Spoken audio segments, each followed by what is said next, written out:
Hey guys, it's me, LA. So for today's video guys, ayan, nandito na naman tayo guys, mag-unbox tayo ng ating nakuha.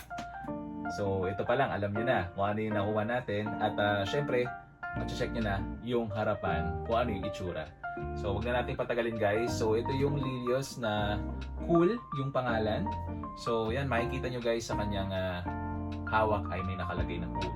So ito yung itsura ng side ng boxes niya. Wala namang masyadong kakaiba kundi yung favorite or yung signature na nasa box niya palagi. So ito yun guys. So huwag na natin patagalin, buksan na natin. So ang nagustuhan ko talaga sa piece na to guys ay syempre yung color combinations niya. At syempre meron na tayong existing na mga Lilios, no? So ito na yung kapatid nila. So tara, buksan na natin.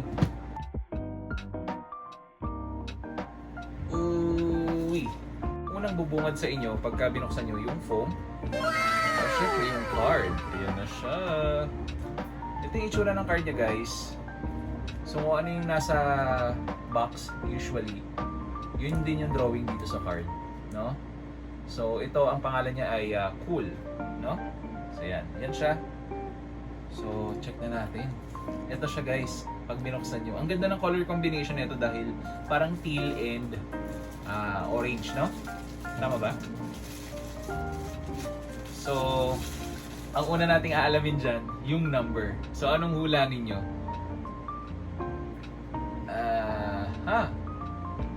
Over 300 siya guys. Over 300. At ang nakuha nating number ay 215. Diba? Ayos pa rin yung number. Maganda pa rin. So, ayan siya. Ito yung itsura ng Lilios guys na Cool. Ito yung harap. At ito yung likod.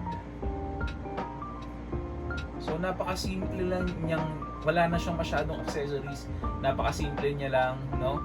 Na kaya niyong dalhin sa kahit saan yung gusto, no?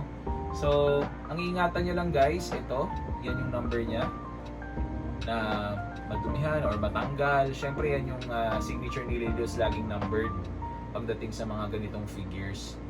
So yung buhok niya dito, compare natin dito sa mga ibang kapatid niya. So yung color combination ng hair niya versus dun sa iba ay color parang may pagka light brown, no? Pero pagdating dito sa kanyang likod, yan pa rin yung design, no? So wala naman nagbago. Kasi yung iba guys, usually may magnet sila sa ulo. Pero ito ngayon, si Cool wala. Color orange lang yung nakalagay sa Cool, no? So try nating pagtabi-tabihin sila para makita nyo rin. Wala sa nagbigay sa atin nito, ayan. Thank you po sa stickers. Ganda nito. May stickers pa tayong pa-freebies.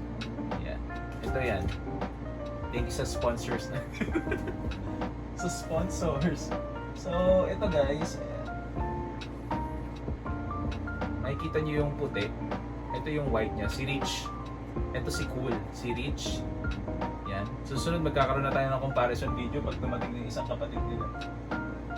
At meron din guys, si Love. Ayan. Color pink, purple or ay parang may pagka-pink siya. Ayan, namamagnet. Ito yung sinasabi ko sa inyo guys, na namamagnet siya. Which is wala siya dito. So, try natin nga. Oh, hindi na.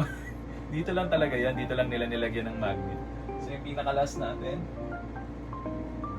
ay si Samsung Flip. Ayan, si Flip guys. Pero ganun din, namamagnet din yung nasa ulo niya. Tapos may stars. So, kung magko-collect kayo nito, medyo madugo. Pero masaya kasi makukumpleto nyo na. Ay, kumbaga, kung mahilig kayo sa mga pastel colors at saka Lilios, syempre, iba yung feeling na makukumpleto nyo na sila. So, isa na lang yung kulang natin guys. Abang-abangan nyo sa next vlog natin. So, see you soon guys.